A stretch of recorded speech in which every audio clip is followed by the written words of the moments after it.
I remember the entire family coming to the field to harvest the olive trees. My grandfather, grandmother, my brothers and sisters. When we were babies, they would place us in a hammock, a piece of cloth with 2 wooden sticks on either side and 2 pieces of rope, and they would hang the hammock from the olive tree. When we got anxious or cried, our mothers would come and take care of us.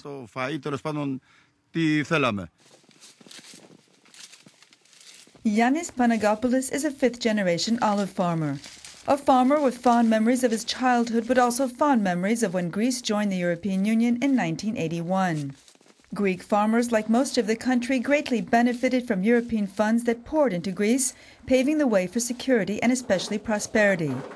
But Yannis has little nostalgia for the Eurozone crisis.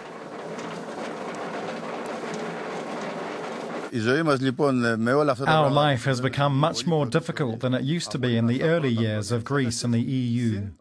And on top of that, the economic crisis has hit us hard. Before, a farmer with 1,000 olive trees could earn a living for the entire family. Now he can barely support his wife and himself. Yannis also works as a line electrician for Greece's electric company.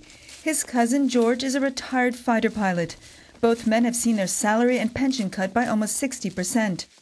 The irony that the European Union has won the Nobel Peace Prize is not lost on George. I don't understand this Peace Prize. How can this prize be awarded when you have made people destitute? This to me is a war. Not in the military sense, as I understand it as an ex-fighter pilot, but it is an economic war.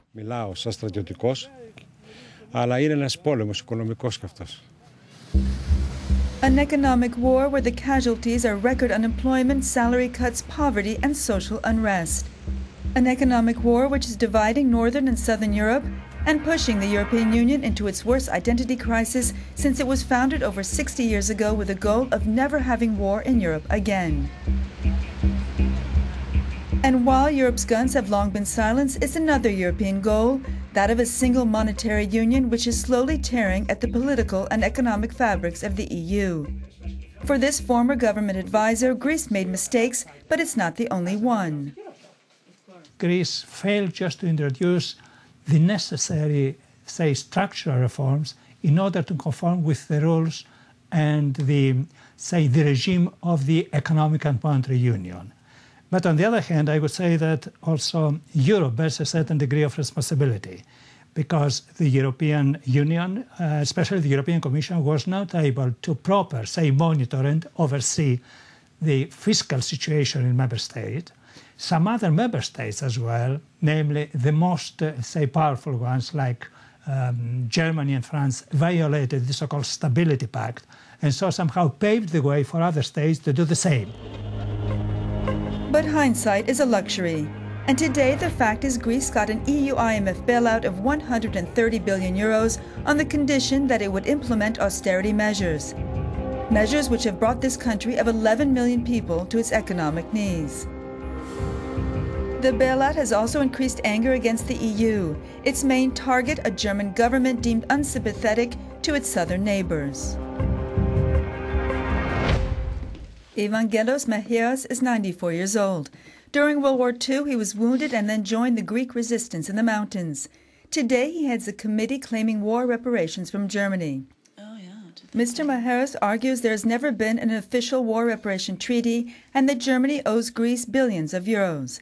He also denies these claims are linked to tensions over the Eurozone crisis. No, this is not the case.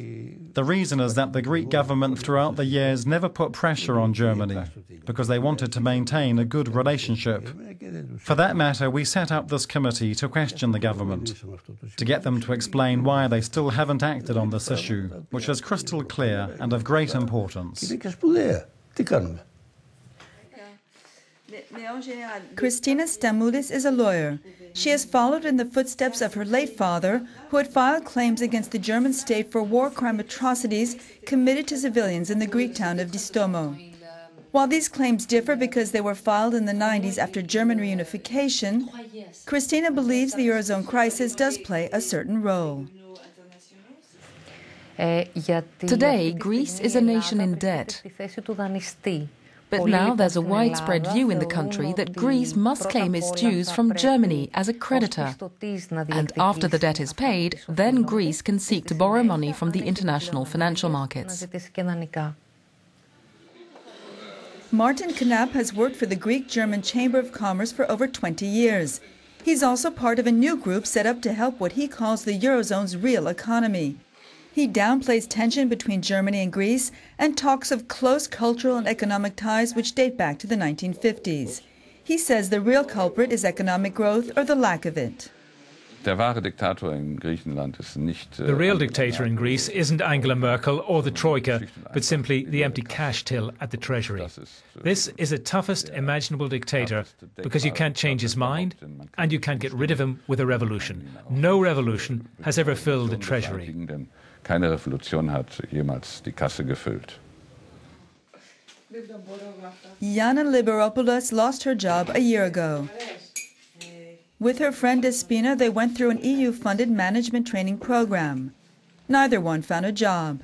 And because they earned 1,000 euros during the program, they lost their unemployment benefits. Yana faces losing custody of her small son. He's currently living with his father and grandparents whose pensions are the only source of income.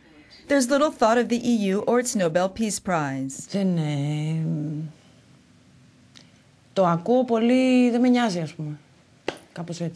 I could care less. It doesn't concern me.